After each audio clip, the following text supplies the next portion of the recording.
এবার থেকে 5 ও 18% জিএসটি, 12 ও 28% GST slab থাকছে না। 22 সেপ্টেম্বর থেকেই নয়া জিএসটি কার্যকর। দাম কমলো 150-এরও বেশি নিত্য প্রয়োজনীয় পণ্যের। দুধ, পনির, রুটিতে জিএসটি শূন্য। Ultra high temperature milk, the UHT milk, chena or paneer, all the Indian breads will see nil rate. So roti kisi ke upar bhi, chapati or roti or paratha or whatever it is, they all come to nil. Common man items such as hair oil, toilet soap bars, shampoos, toothbrushes, toothpaste, bicycles, tableware, kitchenware, and other household articles have all come to 5.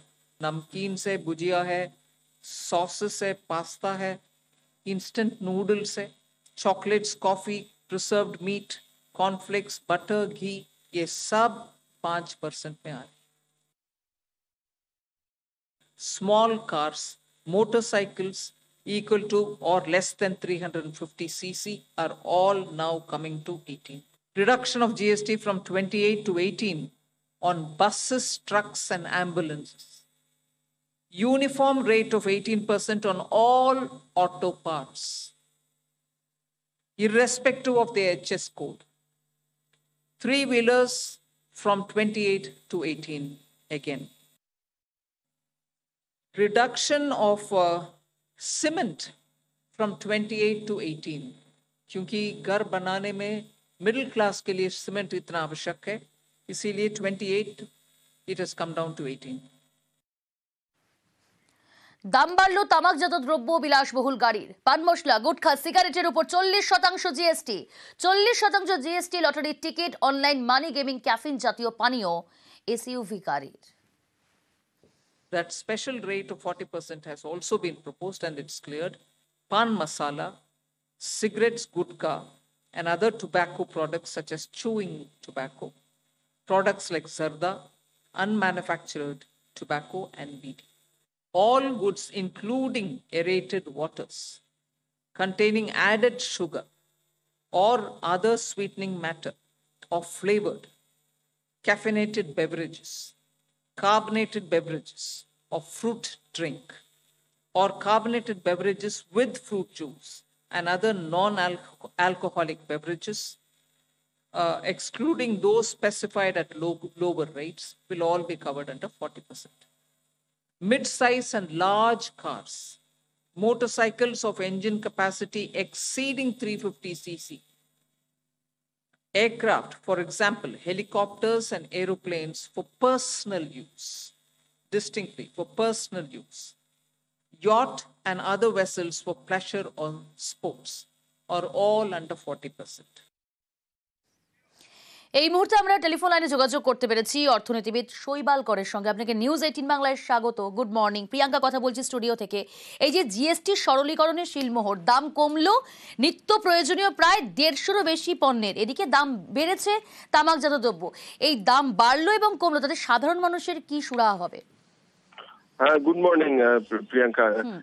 এটাতে দুরকম effect হয়েছে। আমি যেটুকু দেখতে পেলাম তাতে প্রায় 175টি নিত্য প্রয়োজনীয় জিনিসের উপর দাম কমে, অর্থাৎ দাম কমেনি কিন্তু জিএসটি কমেছে। ফলে এফেক্টিভলি উপভোক্তা জিএসটি নিয়ে যে দাম সেটা কম বেয়ার করবেন। এর দরুন চাহিদা বাড়বে, এটা একটা প্রাথমিক রিয়াকশন। কারণ দেশের মধ্যে আভ্যন্তরীণ চাহিদা কম রয়েছে, বিদেশের বাজারে আমাদের প্রচুর পণ্য বিক্রি আটকে গেছে ট্রাম্প ট্যারিফের জন্য। এই দুটো মিলিয়ে এটা প্রত্যাশিত ছিল, আর এমনিতেই প্রত্যাশিত ছিল যে এতগুলো জিএসটির হার কোনো দেশে থাকে না। এটা কাম্য নয় যে 28, 18, 12, 5 এতগুলো জিএসটির হার থাকবে, কারণ উৎপাদিত পণ্য এবং তার যে উপাদান তার মধ্যেও দামের পার্থক্য হচ্ছিল বিরাট রকম। জিএসটির কাউন্সিলের হিসেব এবং সেগুলোকে ব্যবসায়ীদের পক্ষে মেনটেন করা এগুলো খুব শক্ত ছিল। ফলে সরলীকরণ হওয়াতে জিনিসের দাম কমেছে, এটা সত্যি চাহিদা বাড়বে এবং এর ফলে যে আমরা অর্থনীতির পরিভাষায় বলি স্কেল এফেক্ট, অর্থাৎ বেশি বিক্রি হয়ে এই দাম কমার এফেক্টটা পুষিয়ে যাবে, তার দরুন খানিকটা ভালো হওয়া উচিত। আভ্যন্তরীণ চাহিদা বাড়বে, এটা প্রাথমিক একটা রিয়াকশন হবেই। অসংখ্য ধন্যবাদ। স্বাস্থ্য ও জীবন বীমায় জিএসটি মকুব। জিএসটি কাউন্সিলের বৈঠকের সিদ্ধান্ত, 33 জীবনদায়ী ওষুধে জিএসটি মকুব। জিএসটি কমলো ক্যান্সারের একাধিক ওষুধের, ক্যান্সারের 3টি ওষুধে জিএসটি প্রত্যাহার।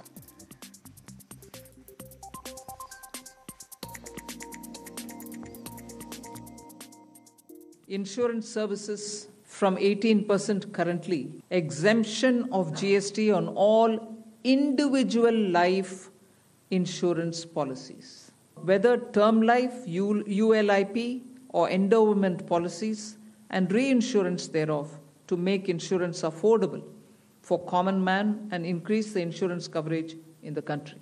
Exemption of GST on all individual health insurance policies, including family floater policies and policies for senior citizens, and reinsurance thereof to make insurance affordable for the common man and increase the insurance coverage in the country. 33 life-saving drugs and medicines, and they all come down from 12 to 0.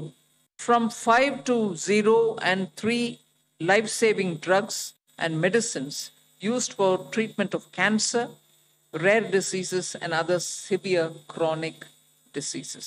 Diagnostic kits, reagents, blood glucose monitoring system, all of them are coming to 5%. স্বাস্থ্য ও জীবন বীমায় GST মকুব। GST কাউন্সিলের বৈঠকের সিদ্ধান্ত, 33 জীবনদায়ী ওষুধে GST মকুব। অত্যন্ত গুরুত্বপূর্ণ, জিএসটি কমলো ক্যান্সারের একাধিক ওষুধের, ক্যান্সারের 3টি ওষুধে জিএসটি প্রত্যাহার করে নেওয়া হলো। স্বাস্থ্য ও জীবন বীমায় জিএসটি মকুব। 33 জীবনদায়ী ওষুধে জিএসটি মকুব। জিএসটি কমলো ক্যান্সারের একাধিক ওষুধের, ক্যান্সারের 3টি ওষুধে জিএসটি প্রত্যাহার করে নেওয়া হলো।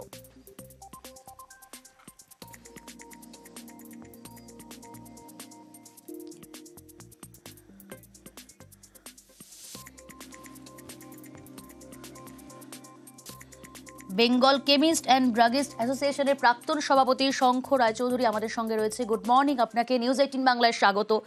এই যে স্বাস্থ্য জীবন বীমায় জিএসটি মকুব করে দেওয়া হলো, 33টি জীবনদায়ী ওষুধ জিএসটি মকুব, একই সঙ্গে ক্যান্সারের 3টি ওষুধে জিএসটি প্রত্যাহার, সরকারের এই সিদ্ধান্তকে কিভাবে দেখছেন?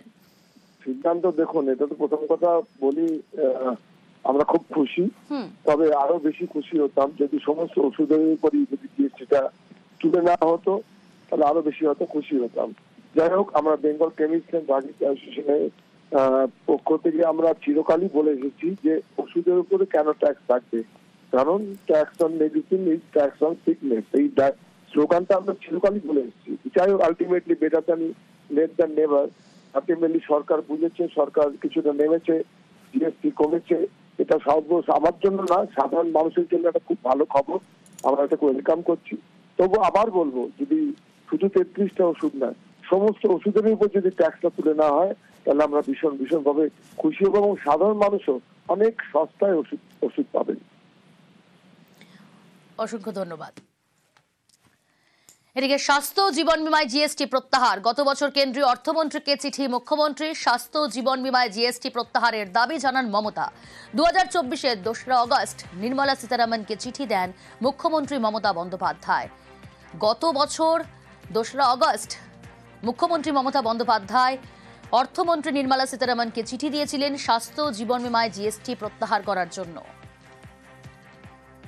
স্বাস্থ্য আর জীবন বীমা নিয়ে সর্বপ্রথম আমাদের মাননীয় মুখ্যমন্ত্রী তিনি আওয়াজ তুলেছিলেন যে মানুষের এই ক্ষেত্রগুলো তাদের উপর যাতে করের বোঝা না চাপে, সেই দিকে লক্ষ্য রাখতে তিনি তাই নিয়ে চিঠিও দিয়েছিলেন কেন্দ্রীয় সরকারের কাছে, এবং তার নির্দেশ মতো আমিও জিওএম গ্রুপ অফ মিনিস্টার্স এর মিটিং এ এবং জিএসটি কাউন্সিলের মিটিং এ এই প্রসঙ্গ তুলেছিলাম।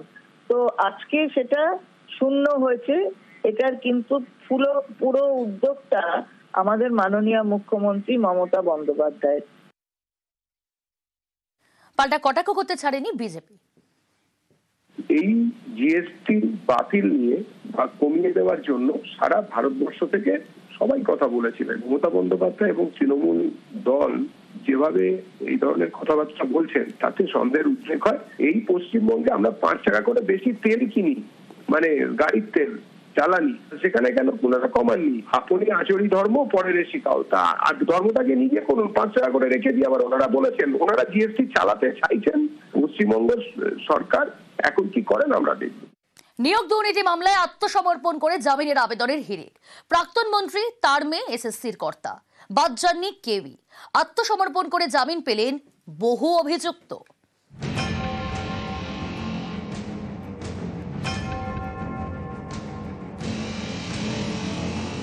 কোটি কোটি টাকার নিয়োগ দুর্নীতি মামলা, নাম জড়িয়েছে মন্ত্রী থেকে এসএসসি কর্তা।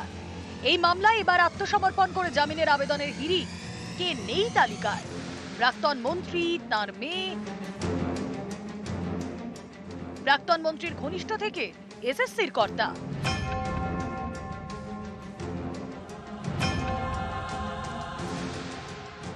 নিয়োগ দুর্নীতি মামলায় ইতিমধ্যে চার্জশিট পেশ করেছে সিবিআই। সেই চার্জশিটে নাম থাকা অভিযুক্তরা বুধবার জামিন চেয়ে একে একে হাজির হন আলিপুরের বিশেষ আদালতে। প্রথমে আত্মসমর্পণ, তারপরে জামিনের আবেদন। লাইনের শুরুতেই রাজ্যের প্রাক্তন মন্ত্রী পরেশ অধিকারী এবং তার মেয়ে অঙ্কিতা অধিকারী।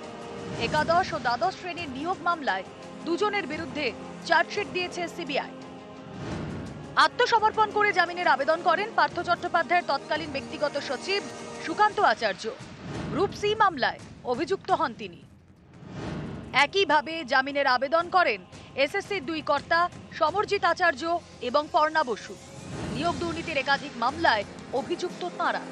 চার্জশিটের নাম রয়েছে ওএমআর প্রস্তুতকারী সংস্থা নাইসার 2 আধিকারিক নীলাদ্রি দাস ও পঙ্কজ বনসালও আত্মসমর্পণ করে জামিনের আবেদন করেন।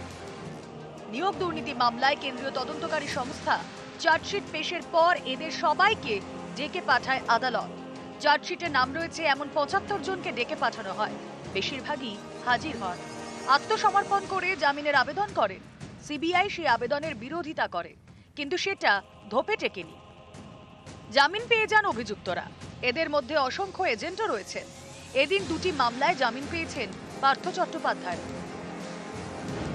নিয়োগ দুর্নীতির গ্রুপ সি মামলায় আগেই সুপ্রিম কোর্ট থেকে জামিন পেয়েছেন পার্থ।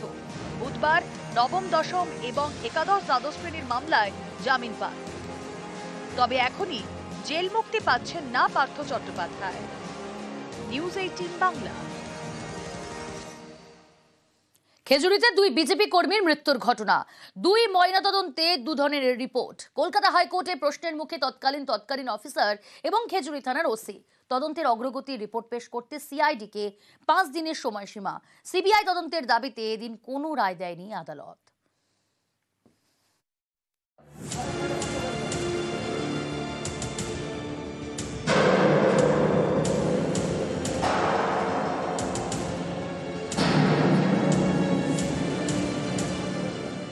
জুলাই পূর্ব মেদিনীপুরের খেজুরিতে একটি অনুষ্ঠানের পর 2 বিজেপি কর্মীর দেহ উদ্ধার হয়। সুধীর চন্দ্র পাইক এবং সুজিত দাস। 2 বিজেপি কর্মীর 2বার ময়নাতদন্ত হয়, তাতে 2 ধরনের রিপোর্ট উঠে আসে।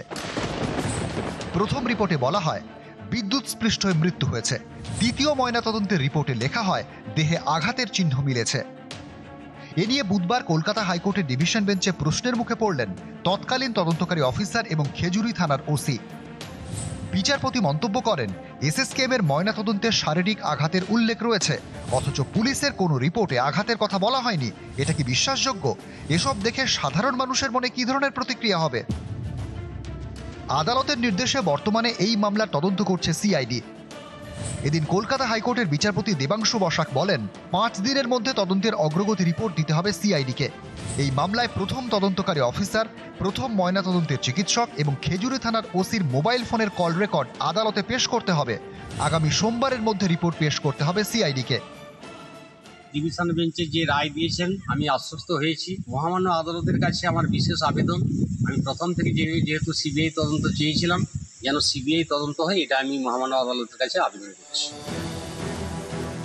এই জোড়া খুনে সিবিআই তদন্তের দাবিতে প্রথমে মামলা দায়ের হয় কলকাতা হাইকোর্টের সিঙ্গল বেঞ্চে। দাবি খারিজ করে দিয়ে সিআইডি তদন্তের নির্দেশ দেয় আদালত। বিচারপতি মন্তব্য করেন, তদন্তের নামে সিবিআই কিছুই করে না, সিবিআই শুধু গ্যালারি শো করে। সিঙ্গল বেঞ্চে রায় চ্যালেঞ্জ করে ডিভিশন বেঞ্চে মামলা করে নিহতদের পরিবার। সেই মামলারই শুনানি ছিল এদিন। সেখানে সিআইডিকে সময় বেঁধে দিল হাইকোর্ট। সিবিআই তদন্তের দাবিতে এদিন কোনো রায় দেয়নি আদালত। নিউজ 18 বাংলা।